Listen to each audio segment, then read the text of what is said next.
Hello everybody, this is Pascal. Halo semuanya, saya Pascal Lotas dari Neutrality Studies, dan hari ini saya berbicara dengan Profesor Zlatko Hadžidedić, Direktur Center for Nationalism Studies, yang berlokasi di Sarajevo, ibu kota Bosnia dan Herzegovina. Profesor Hadžidedić, selamat datang. Professor Hadžidedić, welcome. Thank you. Terima kasih. Thanks. Terima kasih teman Gopher.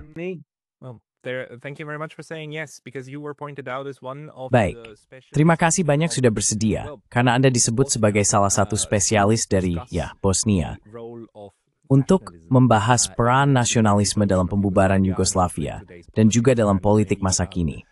Can you- Bisakah Anda memulai dengan memberikan gambaran umum tentang bagaimana Anda mendekati pembubaran Yugoslavia, serta bagaimana Anda mendefinisikan nasionalisme dan berbagai bentuk nasionalisme yang menurut Anda penting untuk memahami proses tersebut?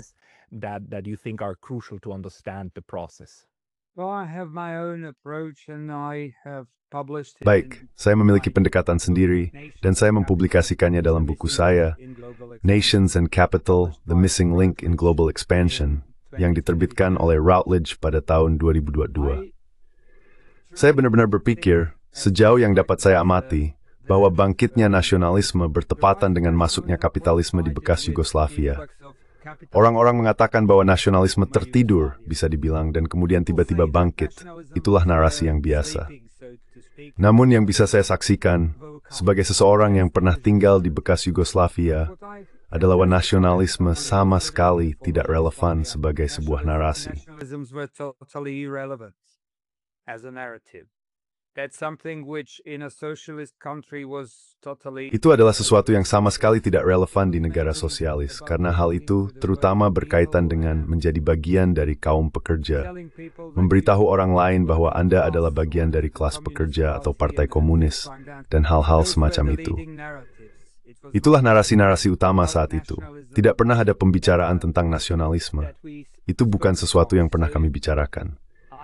Jadi saya harus mengatakan bahwa secara harfiah, dengan masuknya kapitalisme pada akhir tahun 90-an, muncul pula kebangkitan nasionalisme. Saya menulis sebuah buku yang menjelaskan hubungan antara kapitalisme dan nasionalisme. Itu adalah teori umum tentang nasionalisme, bukan tentang bekas Yugoslavia, bahkan bukan tentang Eropa. Former Yugoslavia. It's not even on Europe, it's just a very, very general theory of Ini hanyalah teori yang sangat umum tentang nasionalisme, yang menyatakan bahwa kapitalisme membutuhkan nasionalisme agar dapat bertahan hidup. Bahwa kapitalisme memiliki kesalahan bawaan, yaitu menciptakan kesenjangan antara si kaya dan si miskin sedemikian rupa, sehingga pada akhirnya menciptakan kondisi bagi massa pemberontak untuk tampil dan akhirnya mengubah sistem. Dan agar dapat bertahan, untuk benar-benar menjaga kapitalisme tetap utuh, kapitalisme membutuhkan semacam perekat sosial yang dapat menjembatani kesenjangan itu, atau setidaknya tampak menjembatani kesenjangan itu, antara si kaya dan si miskin. Dan itulah ideologi nasionalisme, yang mengajarkan bahwa kita semua setara, kita semua memiliki hak yang sama, kita milik bangsa yang sama, kita memiliki kepentingan bersama, dan sebagainya. Terlepas dari kenyataan bahwa 1% teratas atau 10% teratas, berapapun jumlahnya, mengambil 90% dari pendapatan. Namun demikian, kita tetap dianggap milik bangsa yang sama. Selain itu, nasionalisme memainkan peran geopolitik yang sangat spesifik dalam ekspansi Kekaisaran Britania, yang merupakan kekuatan kapitalis terdepan. Secara praktis, Britania mengekspor ideologi ini dengan kedok liberalisme, dan tidak pernah harus berperang dengan kekaisaran pesaing seperti Kekaisaran Spanyol atau Portugis, atau Kekaisaran Ottoman, Kekaisaran Habsburg, Kekaisaran Belanda, dan the Ottoman Empire, Habsburg Empire, the Dutch Empire, and so on. Eventually, they were all defeated through national revolution. Akhirnya, mereka semua dikalahkan melalui revolusi nasional yang dipimpin oleh apa yang disebut kaum liberal. Mereka tidak pernah menganggap diri mereka nasionalis. Jika kita melihat Mazzini, Simon Bolivar, atau Kemal Pasha Ataturk, mereka semua secara terbuka mengaku sebagai kaum liberal. Mereka tidak pernah mengklaim sebagai nasionalis. Mereka menyebarkan ideologi liberal melawan absolutisme, demi kesetaraan dan sebagainya. Namun pada dasarnya, mereka sebenarnya sedang mengorganisir revolusi nasional yang memperkenalkan ideologi nasionalisme dan melengking sebenarnya masing-masing menjadi negara bangsa. Hal serupa juga terjadi pada bekas blok sosialis atau komunis. With the former socialist or communist bloc. All the complex states, including the Soviet Union, Semua negara kompleks, termasuk Uni Soviet, Cekoslowakia, dan Yugoslavia, meskipun Yugoslavia adalah negara sosialis dan tidak termasuk dalam blok tersebut, memiliki struktur federatif yang kompleks. Akhirnya semuanya terpecah dengan cara yang sangat mirip, yaitu dengan masuknya kapitalisme sebagai sistem ekonomi ke dalam ruang politik mereka. Mereka terpecah menjadi negara bangsa seiring dengan bangkitnya nasionalisme di masing-masing republik konstituen. Prosesnya sangat mirip dan kita menyaksikannya di sini. Process, and we saw it here. Some people don't remember it. Beberapa orang tidak mengingatnya. Mereka mengadopsi narasi tentang nasionalisme yang tertidur dan sebagainya. Namun saya memiliki pengetahuan teoretis yang lebih luas, bisa dibilang untuk sudut pandang yang berbeda. Menurut saya, itulah pemicu utama dan alasan utama munculnya nasionalisme sebagai narasi yang dominan di semua republik Yugoslavia. Sayangnya, Bosnia-Herzegovina sebagai outsider mungkin beruntung. Baik Komnas Nasional Fall of Kinales terboth, due to Bolser, Bosnia Deutschstreitbare Nalsberg Rustiger Banksis. As a nation state. Even in the former socialist Yugoslavia, Bahkan di bekas negara sosialis Yugoslavia, Bosnia merupakan tempat yang berbeda. Negara itu dibentuk sebagai sebuah republik yang terdiri dari 3 kelompok etnis, atau lebih tepatnya kelompok etno-religius.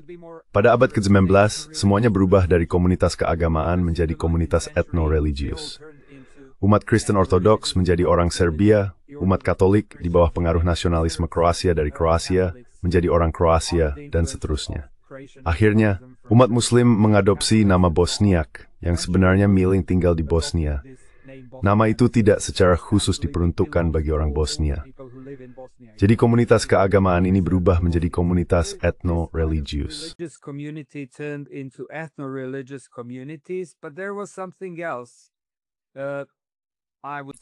Tapi ada hal lain.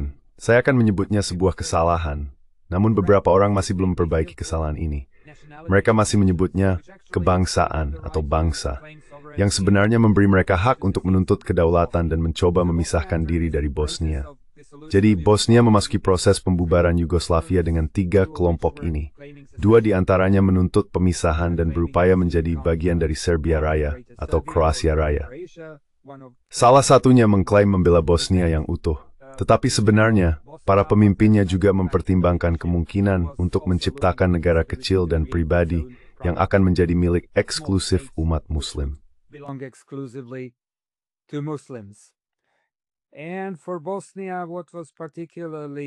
Dan bagi Bosnia, yang sangat tragis dan yang pada saat itu sangat berbahaya, dan ternyata memang tragis, adalah apa yang disebut Konferensi Lisbon, yang diselenggarakan oleh Komunitas Eropa pada tahun 1992 sebelum perang.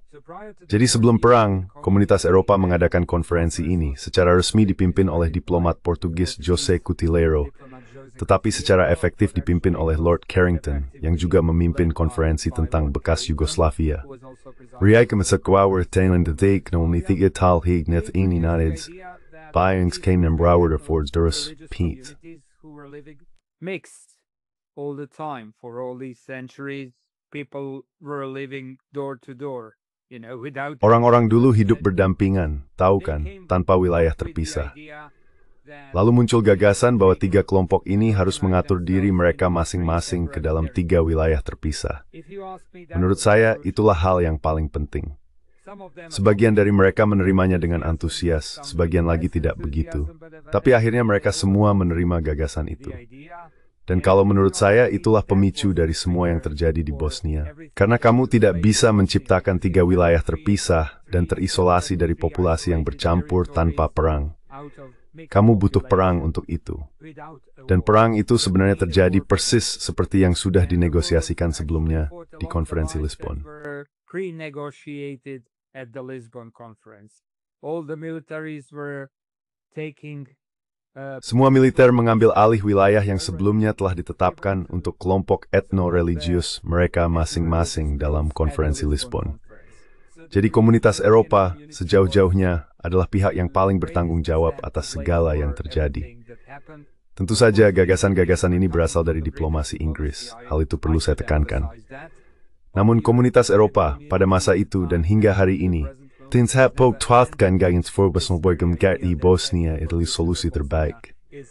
Di bagian Bosnia, itu menjadi solusi terbaik. Tentu saja, ada beberapa elit etno-nasionalis yang melihat peluang untuk menciptakan terpiga, mengebiat Richard Maguire sebagai in these territories and so on, but for the most of the population that was. Namun bagi sebagian besar penduduk, itu jelas bukan solusi terbaik.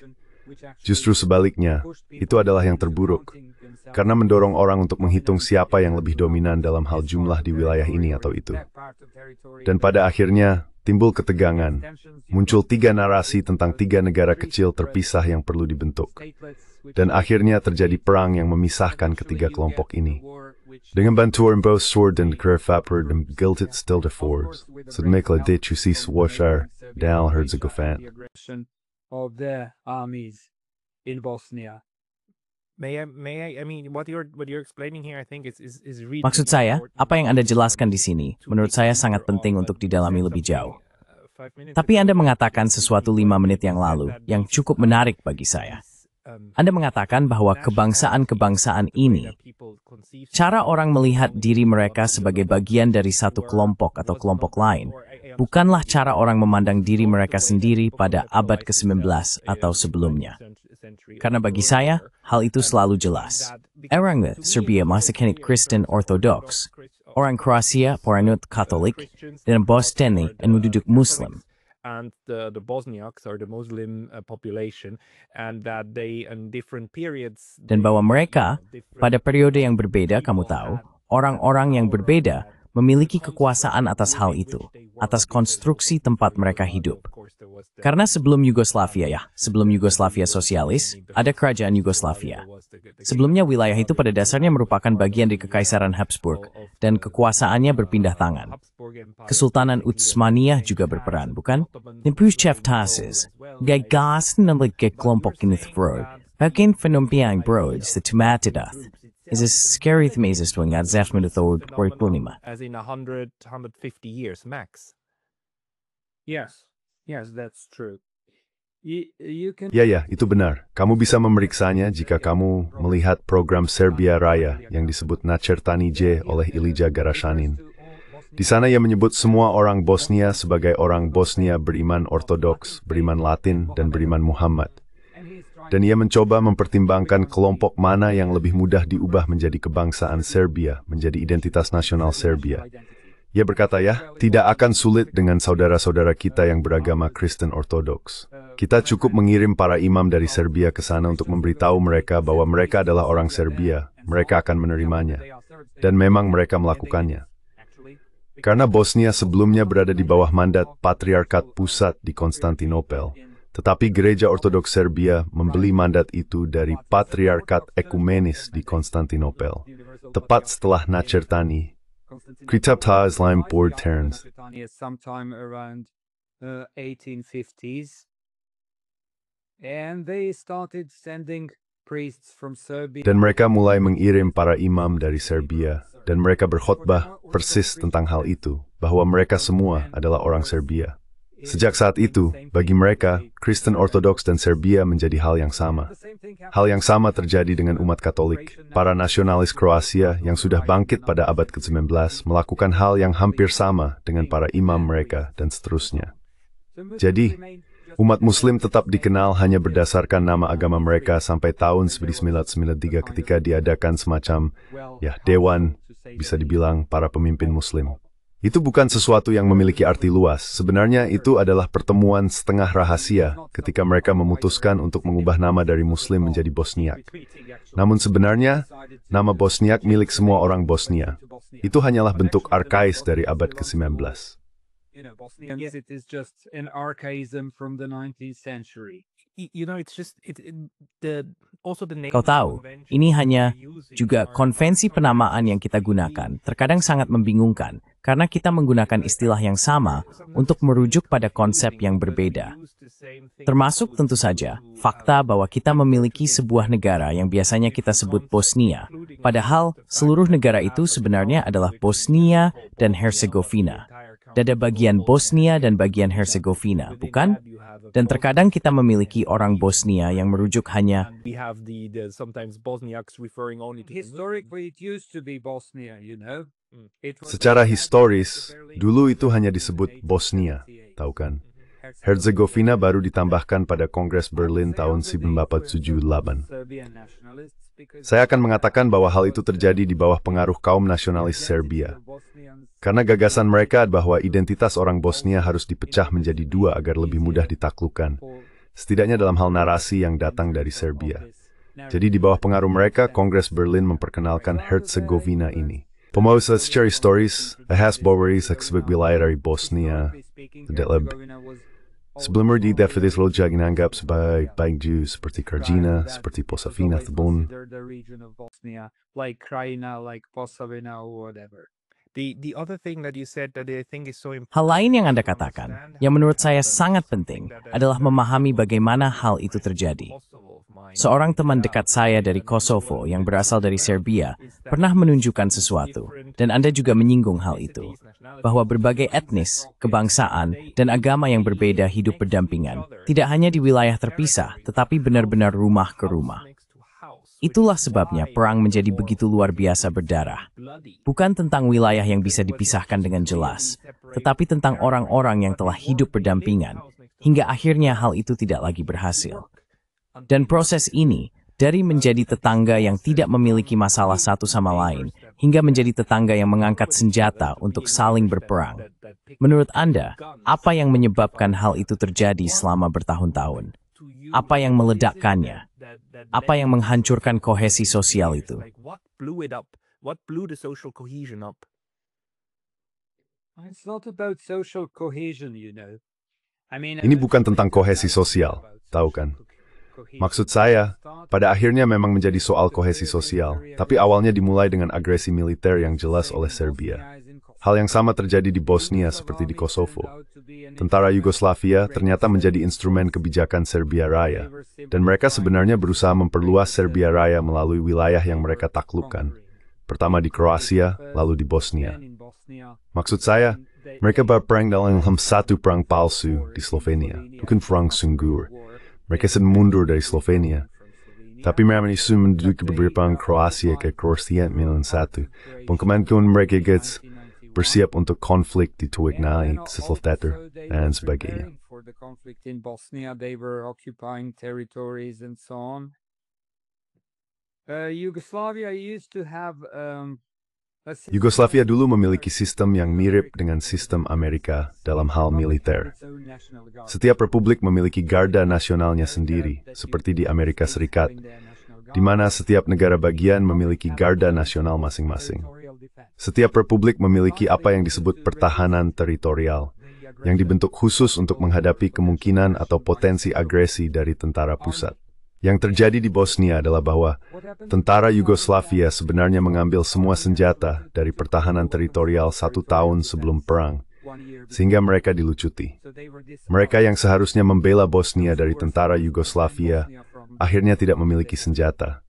Dan hal itu memudahkan tentara Yugoslavia untuk menduduki wilayah-wilayah yang diberikan kepada entitas Serbia dalam konferensi Lisbon.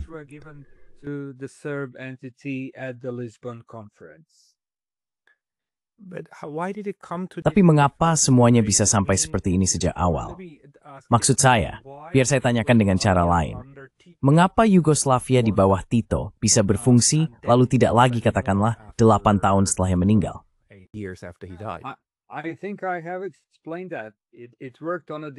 Saya rasa saya sudah menjelaskannya.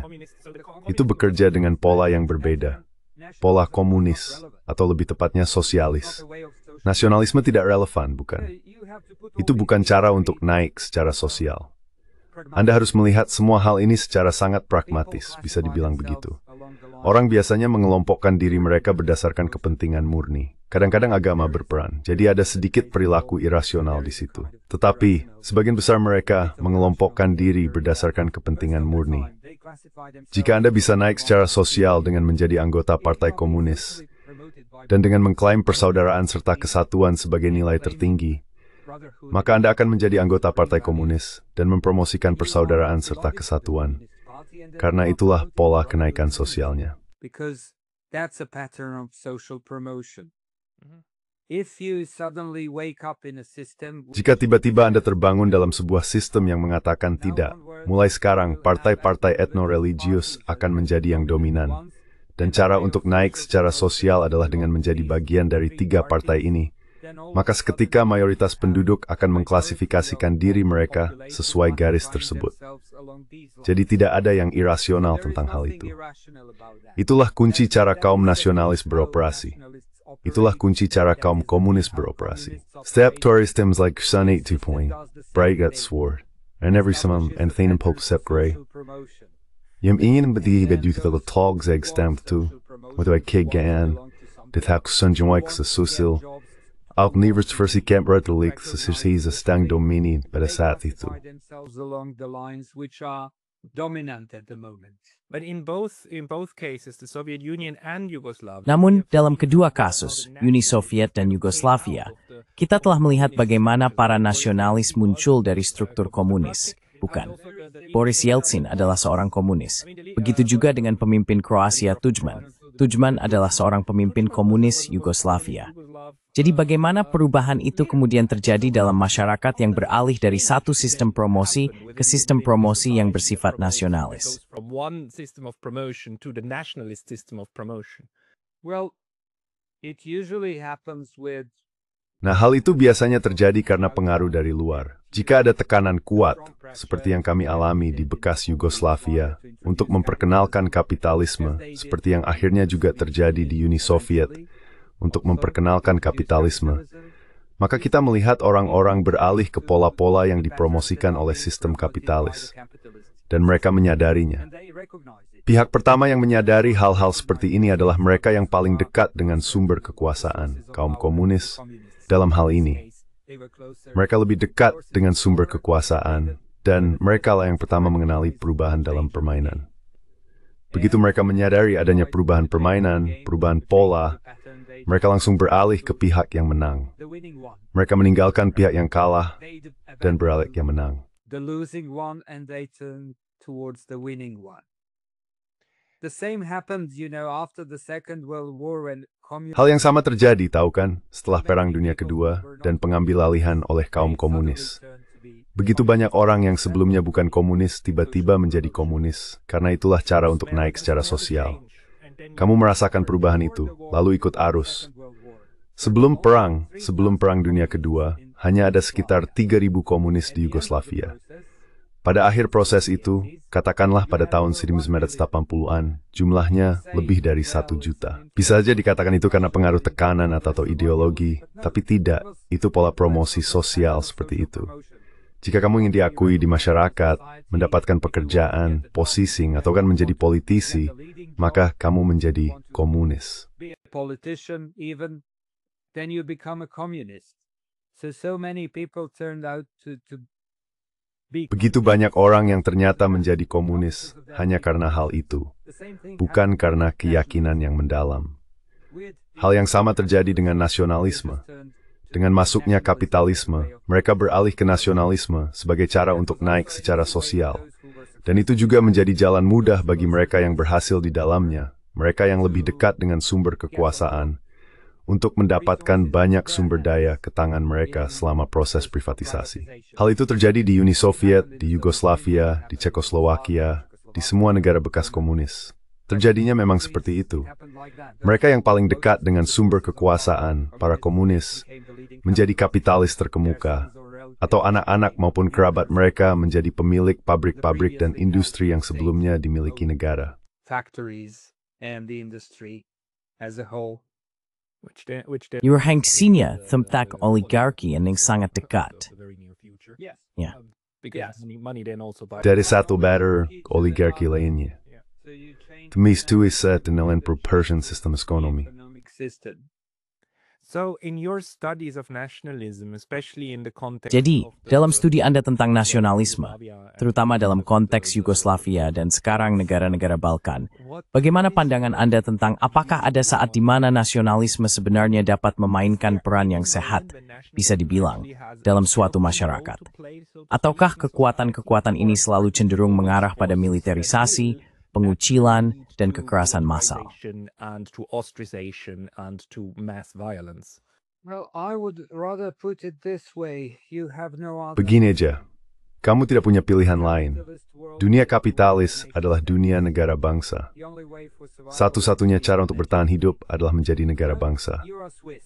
Bukan Euro-Swiss, bukan. Swiss diklasifikasikan seperti Bosnia-Herzegovina, Along the lines dengan setiap kelompok menganggap dirinya sebagai bangsa. group call itself a nation. Ya. And claims Dinamis hacks i membergame de German, Prancis, et Italia. for Italy. Ja, kommer med alle cashrang i sin band. Very easily, Swiss dan Bosnia sangat mirip bertahap terstruktur. the way they are made. Yes, but you call it ethnic, you know. Ya, tapi kamu menyebutnya etnis. Kamu tahu, identitas. Dan kamu memiliki identitas nasional Swiss. In Bosnia, Di negara kami, di Bosnia, identitas nasional Bosnia secara sederhana dilarang. Itu adalah sesuatu yang tidak bisa mendapatkan status resmi. Oleh siapa atau kekuatan seperti apa yang mencegahnya? Oleh kekuatan yang menekan dari Serbia dan Kroasia yang tertarik mengambil bagian dari Bosnia dan Herzegovina. Satu bagian untuk Kroasia, satu bagian untuk Serbia. Bosnia and Juga, mereka yang menginginkan negara kecil, Muslim mereka sendiri memiliki kepentingan itu juga. want their small Muslim Jadi secara praktis, hanya mereka yang tidak melihat diri mereka sebagai anggota dari salah satu dari tiga kelompok ini yang akan berkata, kami orang Bosnia. members of any of these. Tapi bahkan ketika mereka mengatakan itu, atau seharusnya saya katakan saya karena saya termasuk dalam kelompok itu, ketika saya mengatakan bahwa saya orang Bosnia, saya tidak memiliki status resmi. When I say that I'm a Bosnian, I have no official status. I'm not recognized in the constitution. And Saya tidak diakui dalam konstitusi, dan ketika ada sensus, saya hanya bisa mencantumkan diri saya di bawah kategori lainnya. directed census. Tapi sensus itu bersifat terarah yang menyatakan bahwa Anda harus menjadi orang Bosnia atau Muslim berdasarkan kebangsaan atau etnisitas. Put it like that. Mereka menyajikannya seolah-olah itu hal yang sama. You have Namun, Anda harus menandainya seperti itu. Bosniak, Bosnia, Serbia, atau Kroasia berdasarkan etnisitas atau kebangsaan. Jadi orang secara alami memahami bahwa ini satu-satunya cara untuk diakui secara konstitusional. Dan jika Anda sesuai yang lain, jika Anda tidak telah powers termasuk dalam salah satu dari tiga kelompok itu, maka Anda tidak diakui. Coba si minority bangsa Swiss tidak diakui dalam konstitusi. would not be recognized in the constitution. Why is that for Bosnia? Mengapa begitu untuk Bosnia? Kita dulu punya banyak pengaruh dalam menjaga agar negara itu tetap bersatu, bukan? Tapi kemudian kita tidak membangun narasi intelektual di bawahnya, agar orang-orang dapat memahami diri mereka sebagai bagian dari satu kesatuan politik yang sama. Polity. Well, so many of intellectuals are trying to create. Nah, banyak intelektual yang berusaha membangun narasi nasional Bosnia, tetapi para politisi sama sekali tidak mau mendengarnya. Ada tekanan kuat dari Serbia dan Kroasia, serta dari Uni Eropa, Inggris, dan Amerika Serikat, untuk tidak memperkenalkan hal semacam itu. Mereka tampaknya ingin Bosnia tetap seperti sekarang dan mungkin pada akhirnya terpecah. Sejauh ini, Amerika Serikat telah melindungi integritas teritorial Bosnia, berbeda dengan Uni Eropa dan Inggris yang tidak melakukannya. Namun pemerintahan saat ini sudah menyebarkan rumor bahwa mereka siap meninjau kembali kebijakan ini, dan mungkin pada akhirnya akan mengizinkan pembubaran Bosnia, serta pemisahan sebagian wilayahnya ke Serbia dan Kroasia. Secession of parts to Serbia and Croatia. So it's a very tough situation. Jadi, ini adalah situasi yang sangat sulit ketika negara-negara tetangga, komunitas lokal, elit lokal, atau bisa dibilang oligarki lokal, menganggap bahwa kepentingan mereka terletak pada melihat negara itu terpecah. Dan ketika ada para pemain global yang juga, entah karena alasan apa, terus mempertahankan opsi itu sebagai satu-satunya pilihan. Sejauh ini, mereka tidak pernah meninjau kembali kebijakan tersebut. Mereka tidak pernah mencoba mempertimbangkan opsi kenegaraan Bosnia, agar Bosnia dapat diatur seperti negara-negara Eropa lainnya. Setiap kali mereka berkata, kalian berbeda, kalian harus tetap berbeda, dan seterusnya. Dan kami terus tetap berbeda, yang pada akhirnya hanya menimbulkan konflik lebih lanjut. We are remaining different and it leads to further conflicts. Saya melihat ini sebagai racun yang sangat gelap. Gagasan bahwa etnis harus berbeda satu sama lain. Di satu sisi, saya melihat orang mendefinisikan diri mereka sendiri, memutuskan kelompok mana yang ingin mereka ikuti atau identifikasi. Di sisi lain, sebagian dari hal ini juga diciptakan dari luar, dan hal itu membuat orang menjadi keras, bahkan dalam pikiran mereka. Saya mengunjungi seorang teman dekat di Herzegovina, seorang Kroasia yang mengidentifikasi dirinya demikian. Dan di rumah sebelah sedang ada pesta pernikahan. Di pesta itu, orang-orang menyanyikan lagu yang menyerukan kematian bagi orang Serbia. Sangat mengejutkan menyadari bahwa itulah yang dinyanyikan. Jadi apa rekomendasi mengeluarkan racun ini dari masyarakat ketika kelompok-kelompok ini sudah begitu terbiasa dengan gagasan bahwa pihak lain harus menjadi musuh?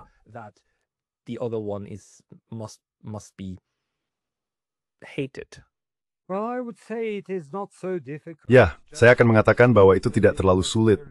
Sama seperti dulu tidak terlalu sulit untuk mengubah kaum komunis menjadi nasionalis. Yang dibutuhkan hanyalah perubahan narasi, dan narasi itu harus dipromosikan dari atas, oleh para intelektual dan oleh negara, juga oleh komunitas internasional, apapun artinya itu. Saya lebih suka menyebut Inggris, Uni Eropa, dan Amerika Serikat, karena ketiganya biasanya merupakan entitas yang terpisah. Ada yang mengatakan bahwa Rusia juga terlibat. Ada narasi di Barat yang mengklaim bahwa Rusia menyiapkan semua hal ini dan sebagainya, yang menurut saya konyol, karena Rusia hanya memanfaatkan situasi untuk mempromosikan kekuatannya sendiri, yang sebenarnya hampir tidak ada. Mereka berpura-pura memiliki pengaruh saat ini. They are pretending that they have influence these days. But even during the war when the Russians were starving, Namun bahkan selama perang, ketika rakyat Rusia kelaparan di bawah Yeltsin, ada propaganda Inggris yang mengatakan, ya, kita tidak bisa campur tangan karena Rusia mendukung Serbia, dan kita tidak boleh membuat Rusia marah. Padahal Rusia sama sekali tidak berdaya. Mereka tidak bisa berbuat apa-apa. Faktanya, Inggris justru mendorong agresi Serbia di Kroasia, Bosnia, dan Kosovo. Mereka telah mendukung Serbia sejak abad ke-16. Serbia adalah bidak mereka di atas meja dalam upaya melemahkan Kekaisaran Ottoman. Mereka dua pemain utama, Serbia dan Yunani, yang berfungsi untuk melemahkan otoritas Ottoman di Balkan. Jadi menyebarkan cerita tentang Rusia, tetapi sebenarnya akan mengesampingkan Rusia, meskipun mereka kini semakin aktif, berpura-pura besar. big influence. Of course, they are fishing for. Tentu saja mereka sedang memancing, bukan untuk cinta atau hal semacam itu, tetapi untuk pengaruh, dengan berpura-pura memiliki lebih banyak pengaruh daripada yang sebenarnya mereka miliki. Itulah yang mereka lakukan akhir-akhir ini. Namun kita harus jelas, Rusia tidak memiliki pengaruh seperti itu, dan sebenarnya tidak pernah memilikinya di Balkan. Wilayah ini pada dasarnya adalah area di mana Inggris dan Prancis memiliki pengaruh masing-masing, terutama melalui Serbia. Jadi rekomendasi saya, untuk kembali ke pertanyaan Anda, hanyalah mengubah narasinya. Sangat sederhana. Anda tahu saya akan ceritakan satu anekdot menarik. Ini kisah nyata. Saya tidak akan menyebutkan namanya, tetapi saya berbicara katakanlah sekitar 17 tahun yang lalu, dengan seorang pria yang merupakan penasihat utama pemimpin Serbia di Bosnia, Dodik. Dia adalah ideolognya, semacam Steve Bannon-nya dari masa jabatan pertama Trump. Is Steve Bannon from Trump's first mandate? That kind of a relationship. And he said, Hubungan semacam itu. Dan dia berkata ketika kami diperkenalkan saat itu, saya adalah penasihat bagi salah satu menteri Bosnia di tingkat nasional dan juga salah satu pemimpin partai. Jadi kami berbicara dalam kapasitas itu. Dan dia berkata, ya ini bisa menjadi negara normal dalam 2 tahun. Tapi mari kita coba buat kesepakatan. Saya percaya negara ini bisa memiliki identitas bersama, identitas Bosnia dalam waktu 10 tahun saja. Karena saya bisa berpura-pura menjadi orang Serbia sesuka saya. Tapi ketika saya pergi ke Serbia, mereka menjelaskan kepada saya bahwa saya orang Bosnia. Jadi tahu kan, Serbia siap menggunakan mereka sebagai alat, tapi tidak begitu senang mengakui mereka sepenuhnya. Ya, tapi kamu tahu ini sebenarnya terkendali. Yeah, but this is Actually controlled.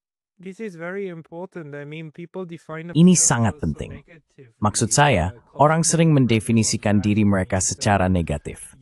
Seorang teman dari Kolombia pernah bertanya kepada saya, jadi, di Swiss kalian berbicara 3 atau 4 bahasa, memiliki agama, status sosial, dan sebagainya yang berbeda-beda. Apa yang membuat kalian orang Swiss? Dan salah satu jawaban saya adalah kesadaran bahwa kami bukan orang Jerman, bukan orang Prancis, dan bukan orang Italia.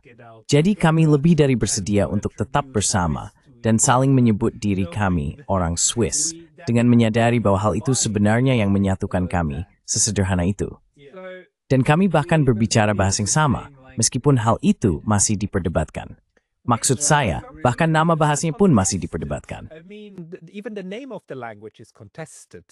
Of course. Rithilajing, smoral yang nanagtag and 30. It's a manichukopug. Quite funny. At ITHT, saya dengan isiknya Slavia Selatan. Slavic. Yeah, I mean, well, Southern Slavic. Ya, maksud saya, Slavia Selatan mencakup orang Slovenia dan Makedonia. Mereka memang berbicara dalam bahasa yang berbeda. Kami bisa saling memahami, tapi itu tetap bahasa yang berbeda. Namun di Kroasia, Serbia, Bosnia, dan Montenegro, orang-orang berbicara dalam bahasa yang sama. Kami saling memahami dengan sempurna. Perbedaannya seperti antara bahasa Jerman, Swiss, dan bahasa Jerman di Jerman. Swiss German and German. Yeah. Those are the differences. Or even Itulah smaller. perbedaannya, atau bahkan lebih kecil Can I lagi. just ask, like, because if you're Boleh an saya activist bertanya, that- karena jika analisismu adalah bahwa nasionalisme merupakan ciri bawaan dari kapitalisme, dan kita mengakui bahwa kita hidup di dunia kapitalis sialan ini, setidaknya di sebagian besar wilayah dengan ekonomi pasar, maka menurutmu, apa yang dibutuhkan untuk mencegah kapitalisme benar-benar menghancurkan masyarakat menjadi bagian-bagian nasionalis seperti itu?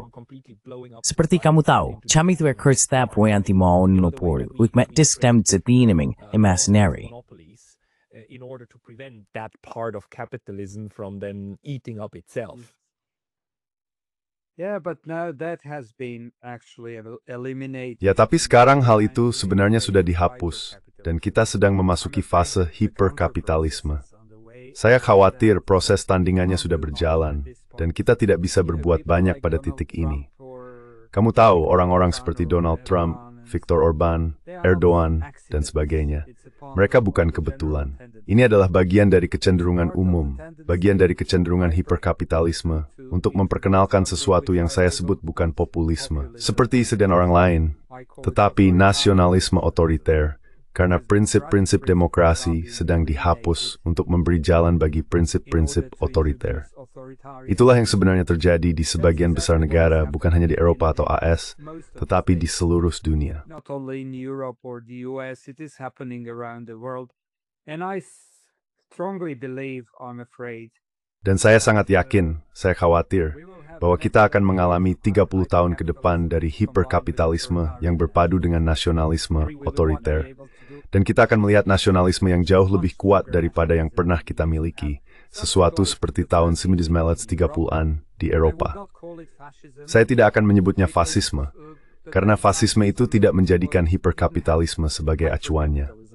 Ini mungkin akan menjadi sesuatu yang jauh lebih buruk, dengan solidaritas sosial yang jauh lebih sedikit dibandingkan yang dimiliki fasisme dulu.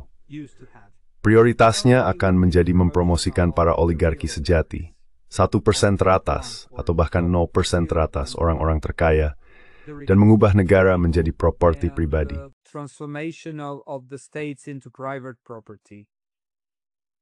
I would say that's what is happening these days in the US. Saya akan mengatakan bahwa itulah yang sedang terjadi di AS saat ini. Hal itu cukup terlihat jelas, cukup mencolok, cara semuanya berkembang. Para oligarki sedang menjadi pemilik politik, pemilik seluruh negara. Dan kita sudah memiliki sesuatu yang dulu kebanyakan orang Amerika tidak mau akui, tetapi kini perlahan mulai mereka sadari.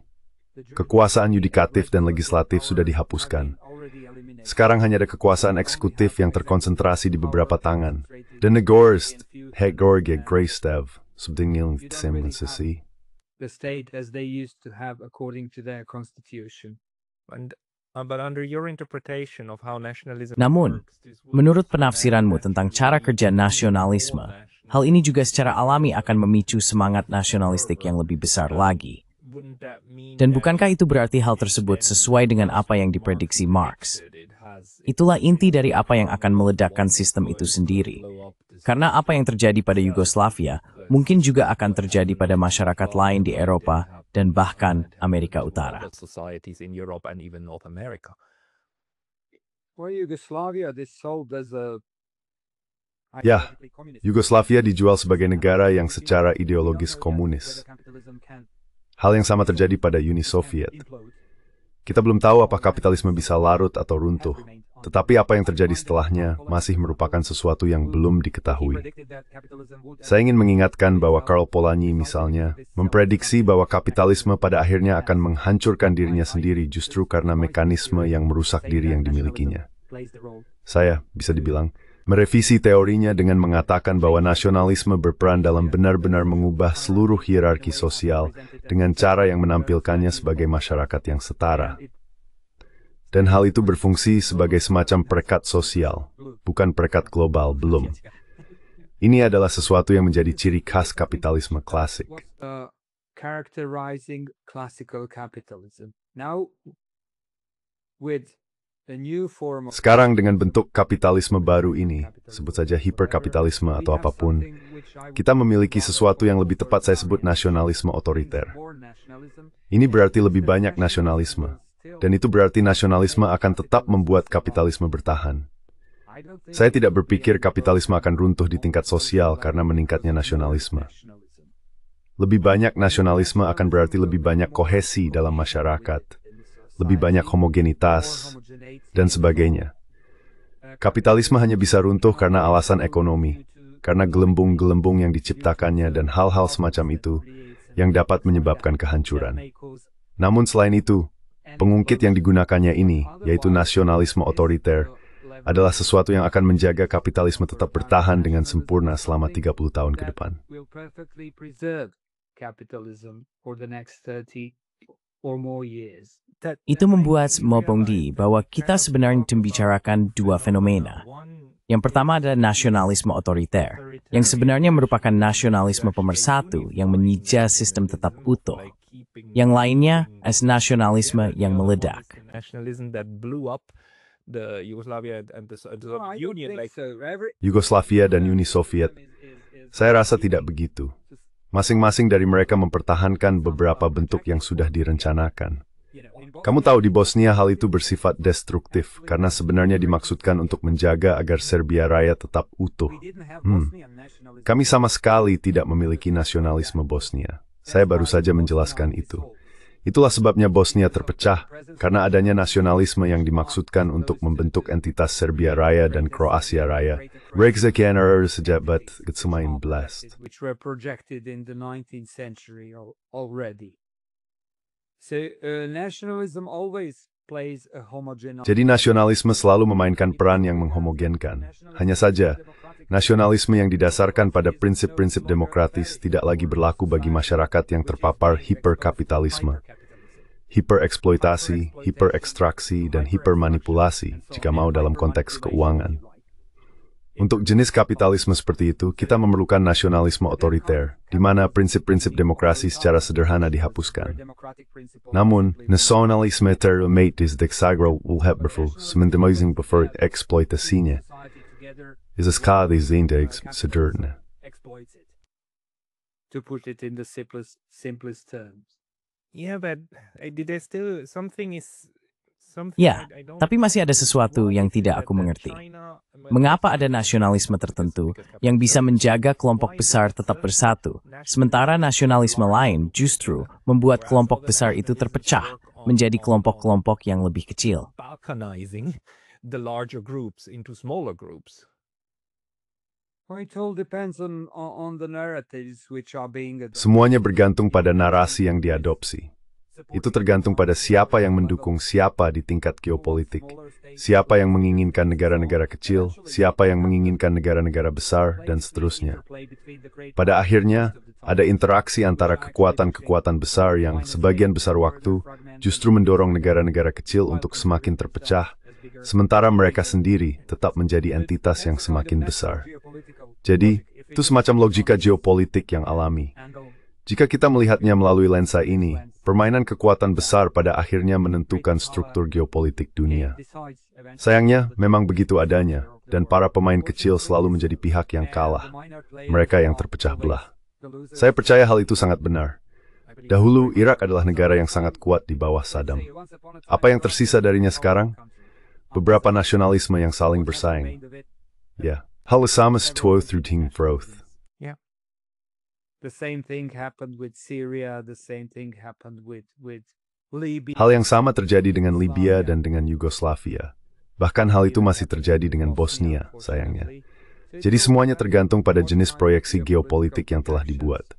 Beberapa orang, katakanlah terutama di London, tetapi juga di Washington, berpikir bahwa Serbia Raya adalah pilihan yang lebih baik untuk kepentingan mereka, begitu juga Kroasia Raya. Makedonia berada dalam posisi yang mirip dengan Bosnia. Mereka melihat Bulgaria dan Albania sebagai semasno snauja gal Bulgaria dan Makedonia, dan membela lenyap begitu saja. Saya berbicara dengan beberapa temu itu, dan tidak sepenuhnya berbeda.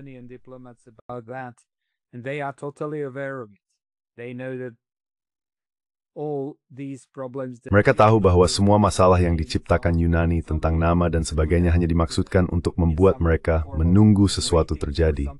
Tetapi, sesuatu itu sebenarnya adalah pembagian berdasarkan garis etnis Slavia dan Albania. Karena meskipun nasionalisme Makedonia telah berkembang, baiklah, untuk memberi contoh lain, mereka memiliki narasi nasionalis Makedonia yang matang, rasa kebangsaan yang kuat, jika boleh dikatakan begitu. Namun, beberapa orang di posisi berkuasa hanya menganggap sebagai orang Bulgaria. Mereka tidak ingin melihat mereka sebagai orang Makedonia, dan mereka berpikir lebih baik memiliki Bulgaria Raya dan Albania Raya. Dan itu saja. Bahkan solusi dengan Kosovo ini adalah sementara, karena gagasan awalnya adalah membentuk Albania Raya, bukan memisahkan Kosovo dan Albania. Not to have Kosovo and Albania. So it was probably due to the American dilemmas. Jadi itu mungkin disebabkan oleh dilema Amerika pada saat itu. Apakah hal itu akan menjadi ide yang baik? Pada dasarnya, pihak Inggris memiliki gagasan bahwa Albania Raya, sama seperti Serbia Raya, adalah hal yang tepat untuk dilakukan, dan seterusnya. Jadi mereka sebenarnya tidak bisa menemukan konsensus mengenai isu tersebut. Karena itu Kosovo dijadikan negara bangsa, dan mereka langsung menerima sebutan sebagai orang Kosovo. Mereka cukup cerdas untuk menerima MOS, tidak ada masalah. Namun, orang Bosnia jelas kurang cerdas. Dan hingga hari ini, kita menghadapi masalah mempromigili gagasan politik semua orang Bosnia. Dan mereka tidak memiliki 3 kelompok etno-religius di dalamnya.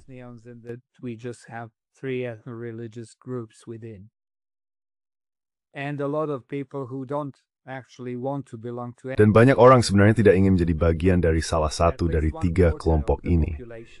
Setidaknya 1/4 dari populasi tidak peduli tentang hal itu. Namun mereka juga diarahkan ke dalam 3 kelompok ini melalui sensus, partai politik, dan narasi yang disampaikan. Jadi jika mereka terus-menerus mengulang bahwa hanya ada 3 kelompok ini, pada akhirnya mereka yang tidak termasuk dalam salah satunya mulai mempertanyakan diri mereka sendiri. Apakah mereka benar tentang hal itu? Dan secara bertahap, sebagian dari mereka mulai beralih ke 3 identitas tersebut, daripada tetap pada identitas mereka sendiri, sebagaimana yang mereka rasakan.